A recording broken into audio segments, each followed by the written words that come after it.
घर की नींव। सीता और गीता दोनों देवरानी जेठानी थी।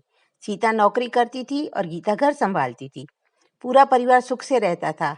सास ससुर, 2 बेटे 2 बहुएं, दोनों बेटों के 2-2 बच्चे, कुल 10 लोगों का भरा पूरा परिवार है। कई सालों बाद दोनों की बुआ सास कुछ दिन वहां रहने आईं।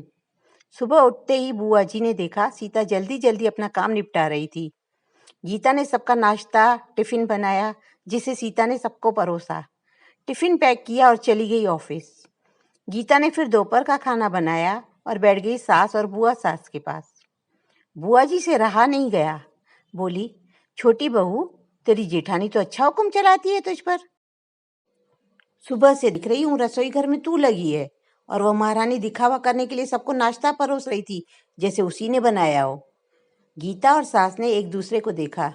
गीता बोली, नहीं, ऐसी कोई बात नहीं है बुआ जी। बुआ जी बोली, तू बड़ी भोली है, पर मैं सब समझती हूँ। गीता से अब रहा नहीं गया तो फिर से बोल पड़ी, बुआ जी, आपको सीता दीदी का बाकी सबको नाश्ता परोसना दिखा, पर शायद यह नहीं दिखा कि उन्होंने मुझे भी सबके साथ नाश्ता करवाया। मुझे बिठाकर पहले चाय पिलाई, नहीं तो सबको खिलाकर टिफिन पैक करने में मेरा नाश्ता या तो ठंडा हो चुका होता या मैं खाती ही नहीं। दीदी सुबह उठकर मंदिर की सफाई करके फूल सजाकर रखती हैं, तो मम्मी जी को पूजा करने में अच्छा लगता है। मैं तो नहाकर आते ही रसोई में घुस जाती हूँ। शाम को आते हुए दीदी सब्जियां भी लेकर आती हैं, क्योंकि आपके भतीजे को रात को देरी हो जाती है, तब ताज़ी सब्जियां नहीं मिलती। ऑफिस में कितनी मेहनत करनी पड़ती है, फिर ऑफिस में काम करके आकर रात को खाना बनाने में मेरी मदद करती है। वह मेरी जेठानी नहीं, मेरी बड़ी बहन है। मैं नहीं समझूंगी तो कौन समझेगा। बुआ जी चुप हो गईं। शाम को सीता सब्जी की थैली गीता को पकड़ाते हुए बोली, इसमें तुम्हारे फेवरेट लेखक की किताब है, निकाल लेना। गीता खुश हो गई और बोली, थैंक्स दीदी। गीता ने सब्जी की थैली किचन में रखी और किताब रखने अपने कमरे में चली गई। बुआ जी ने सीता को आवाज दी, बड़ी बहू, यहाँ आना। सीता बोली, जी बुआ जी। तुम इतनी मेहनत करके पैसे कमाती हो और ऐसे फालतू किताबों में पैसे व्यर्थ करती हो, वह भी अपनी देवरानी के लिए। वह तो वैसे भी घर में करती ही क्या है। तुम दिन भर मेहनत करती हो और वह घर पर आराम। सीता मुस्कुराई और बोली, आराम?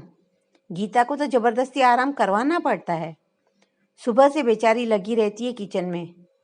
सबकी अलग अलग पसंद, 4 बच्चों का टिफिन सब बनाती है, वह भी प्यार से। सुबह की चाय पीने की भी फुर्सत नहीं रहती उसे। दोपहर को जब बच्चे आते हैं, फिर उनका खाना, उनकी पढ़ाई सब वही देखती है। वह है, इसलिए मुझे ऑफिस में बच्चों की चिंता नहीं रहती। मैं अपना पूरा ध्यान ऑफिस में लगा पाती हूँ। मम्मी पापा की दवाई कब खत्म हुई और कब लानी है, यह सब कुछ उसे ही पता होता है। रिश्तेदारों के यहाँ कब फंक्शन है, क्या देना है, सब ध्यान रहता है उसे। घर संभालना कोई छोटी बात नहीं है। मेहमानों की आवाभगत बिना किसी शिकायत के करती है। उसे बस पढ़ने का शौक है।